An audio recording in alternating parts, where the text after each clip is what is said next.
G'day, everybody. Alabo Jones here, leader and founder of the Earthgate Astral Projection Group. Today, I am sharing a great victory.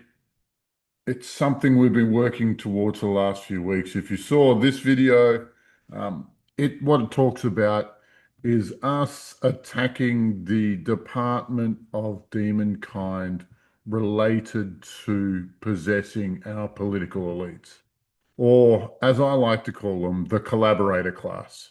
These are the these are the guys who say, yes, give me a bit of money or some drugs or women or power or something stupid like that, and I'll do whatever you want, Faithman.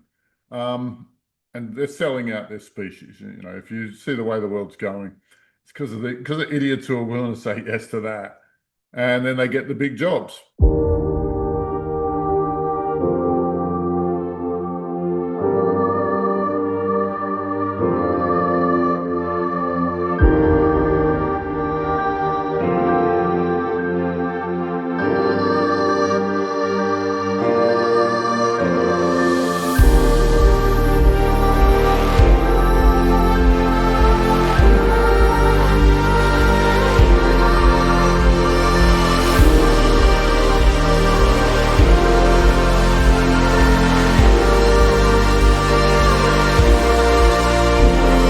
So we've attacked this a few times this month, and this is what's been happening. Originally, we saw a string of, I think it was 40 or 60, I do not remember, individual nations whose entire political elite had been captured. And so we went, and they were really rather straightforward to clean up.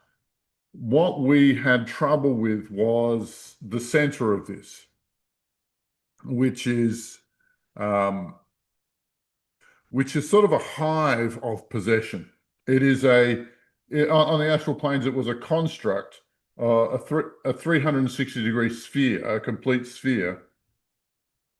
And all of the people who were in it felt trapped. And those guys in there, you talk about the staff of the World Economic Forum, the WHO, the UN, NATO, all of those global bodies, as well as Freemasonry and the Rosicrucians and that crew, and the 13 families, those people who are born into this. They're all in this little sphere that keeps them trapped.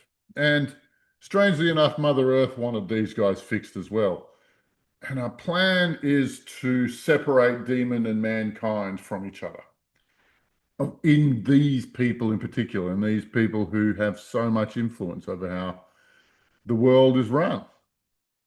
And we did this with a couple of provincial leaders or governors here in Australia, and they immediately reversed their lockdowns. This is a few years ago now.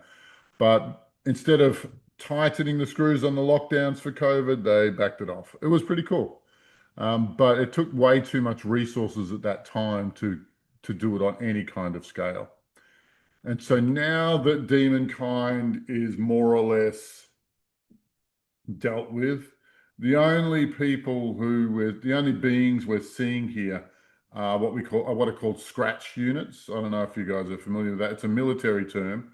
It's when all of the real soldiers are gone, they put rifles in the hand of any man from 15 to 50 and then round them up and call them a platoon. And they're not real soldiers, but they're going to fire a gun.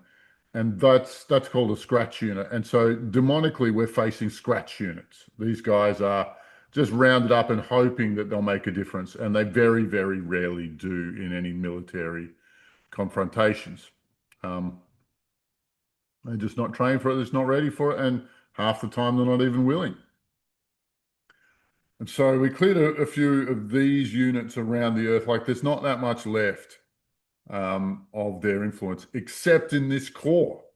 And you'll see this in the lack of secrecy that's been going on. Like one of the things Demonkind needed from the very, very first day and forever is secrecy. If we understood what they were really up to, we would never allow it. And over the years, we've been fighting this, and I think the level of secrecy is going down wildly, don't you? I think their secrets are all coming to light. And the only stronghold they have left is this hardcore of globalist globalist organizations, their magician groups in the Freemasons, the Khazarians and the Rosicrucians, and the 13 families, and all of the money that they can deploy. But they don't seem to have half, well, even a quarter of the followers they used to have, all the people willing to take a buck to pursue their ends, to complete their tasks. But now, as of today, this sphere, when we attacked it, we were getting in the ready room because we like to put on a series of shields and cloaks, and get our tools and our weapons ready before we go and face them. And Mother Earth gave us a capsule to put each individual human who has made these dark covenants, who's made these hideous demonic deals into these capsules, and she would do the heavy lifting of depossessing them, of separating them. And so basically we were just duplicating these tubes, they look like test tubes, but for the size of a man.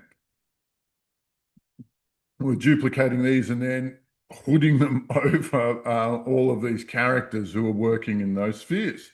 And so we're just pumping them out and then shunting them into a different dimension where that Mother Earth controlled, where she can supervise their rehabilitation, I think is the word we're looking at. Um, and they didn't want it. Most of them, basically went epileptic or apoplectic and just went nuts while they were there. And it's hard to tell whether it's the pain caused by the demon on the way out or the humans just having pain of separation or panic, not knowing what to do without the demons there to guide and or protect them. It's pretty weird. It's really weird.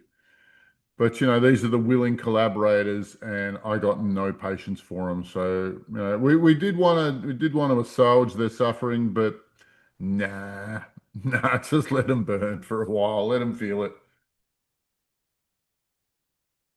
But what was really interesting was the entire construct was what I term a turnstile.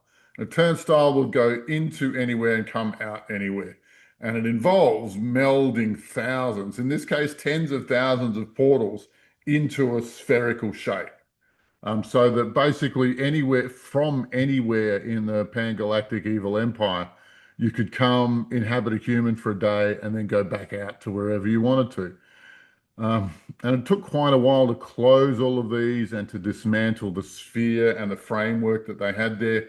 Um, Cthulhu was a problem during that part of it, but not forever. One of our cadets, not a cadet, he's a recent graduate, I should say, released 13 dragons on him and pushed him back, and he ran away. He escaped, opened a portal, bolted through it, and closed it behind him. Got out of our hair, that's for sure. But this is just where our cadets are up to at the moment. There was a pan-galactic portal, and this is one that I only saw during our first major attack on the Great Nothing. And I only saw this one, just the one. And either they rebuilt it here or we missed it on the first pass. But whoever was operating our political elite, whoever was controlling it, took one look at us and ran away. And so it was much easier than expected to dismantle that infrastructure and disconnect that dimension. And this is a dimension where you're trapped, you must serve the Dark Lord, and there's no way out, and you must abuse the humans because that's what he really wants. And the 5% who are least enthusiastic each year get liquidated. So everybody's pushing really hard to hurt the rest of humanity. It's pretty horrible. But we've been working, anyway, we took this all apart. And so here's what I like to think will happen. Don't know. There's no prediction and there's no precedent for what we've done here.